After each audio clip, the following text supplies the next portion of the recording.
le film va être beaucoup plus lent parce qu'il va se passer beaucoup plus de choses. Cette goutte d'eau tape ce support et puis fabrique des structures qui sont tout de même assez inattendues pour une goutte d'eau, une espèce de pyramide qui a 5 degrés, 4 degrés, 3 degrés, 2 degrés, puis alors à la fin une espèce de galette, et puis cette galette, lentement pourrait-on dire, parce que le film est très ralenti, eh bien décolle, ce qui fait que le support qui était là était sec au début et il est sec après ma toute petite pluie. Alors maintenant je vais avec une vraie goutte d'eau qui tombe de sa vraie hauteur, c'est-à-dire aussi bien 1 km qu'1 mètre, c'est la même chose puisqu'à ce moment-là la vitesse terminale est atteinte, et parce que la vitesse est très grande, l'étalement est considérable, mais il y a une recomposition complète qui s'opère et notre liquide s'en va, alors évidemment en prenant des formes molles, qui sont des formes amusantes et intéressantes à étudier, mais le résultat net, c'est que notre substrat est sec. Alors si maintenant c'est beaucoup de gouttes avec beaucoup de vitesse et que c'est une sorte de vraie pluie que je fais tomber sur mon matériau très hydrophobe, eh bien j'ai cette espèce de balai d'eau qui tombe, alors avec des gouttes qui s'en vont comme ça, qui émettent souvent d'ailleurs un petit satellite, vous voyez, il part très vite. Vous noterez aussi le fait que quand les gouttes sont petites comme celle-ci, ou alors encore celle-ci qui est floue, mais vous allez voir, c'est quand même très frappant, ça rebondit vraiment comme un solide, on a l'impression que c'est une bille solide que j'ai envoyée, ce qui nous fait penser que, et c'est facile à montrer d'ailleurs, il y a un événement intéressant ici, ce qui nous fait penser que plus une goutte est petite, plus elle est dure en quelque sorte. Mais si je reviens à mon point qui, moi, m'intéresse, c'est de dire je veux un matériau imperméable. Ce matériau, à part le très court moment où les gouttes le frappent, est en effet totalement imperméable. Alors, je termine avec une remarque sur le dévalement, c'est-à-dire que, bon, d'accord, quand j'envoie mes gouttes, elles repartent, mais si maintenant je les pose et que j'ai une petite pente, qu'est-ce qui se passe? Ça sera mon seul graphe, mais je le trouve assez frappant.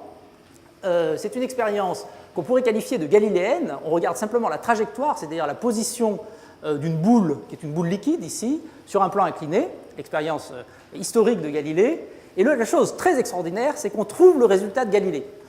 On trouve que la position d'une goutte sur un plan comme ça, en fonction du temps, augmente comme le carré du temps, c'est-à-dire qu'il y a une accélération constante, et ça, c'est exactement la loi de la gravité. C'est tellement la loi de la gravité que si vous faites une espèce de course entre une goutte, qui sont les points noirs ici, et une bille solide de même taille, eh bien vous apercevez que la goutte gagne la course, ce qui est un tout petit peu surprenant, sauf si vous considérez que la bille solide, elle tourne. Et donc le coefficient n'est pas tout à fait le même, c'est aussi le carré du temps, mais elle perd en quelque sorte de l'énergie dans cette rotation interne, alors que la goutte, elle, n'est qu'en translation pure. Et donc, la curiosité, évidemment, vous amène à regarder non seulement à l'échelle ici de 5 cm, mais ce qui se passe à beaucoup plus grande échelle, à l'échelle du mètre. Après 1 mètre de dévalement, vous avez atteint évidemment une vitesse limite, ça ne continue pas à croître infiniment comme ça, qui est tout à fait la vitesse limite d'une goutte de pluie quand elle tombe dans l'air. Et alors, par curiosité, vous regardez à quoi ça ressemble, on l'a vu tout à l'heure, une goutte de pluie qui tombe dans l'air, c'est une sphère. Eh bien, une goutte de pluie qui dévale le long d'un plan incliné de ce genre, c'était une sphère au début, ça c'est ce qu'on a vu maintes fois en photo, mais quand ça arrive après 1 mètre de course, c'est un objet extrêmement curieux, assez perturbant, il faut bien dire, qui est une sorte de petit scorpion liquide. Je l'arrête ici. Vous voyez qu'il s'allonge d'abord, c'est sa première caractéristique.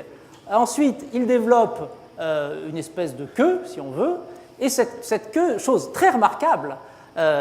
rebique, c'est-à-dire qu'une larme qui coule sur la joue, je sais bien qu'elle laisse quelque chose. Et d'un seul coup, je comprends que dans cette expérience, j'aurais dû essuyer un échec. C'est-à-dire, j'aurais dû avoir, certes, un dévalement très rapide, mais le prix de ce dévalement, c'était le développement d'une myriade de petites gouttes, et que finalement, ma goutte, je l'aurais simplement cassée en morceaux sur mon solide, et que je n'aurais pas réussi à m'en débarrasser. Il se trouve qu'il y a cette chose très heureuse qui se passe, qui est que, certes, il y a une tendance à déposer quelque chose, mais qu'un miracle fait que ce quelque chose se rebique,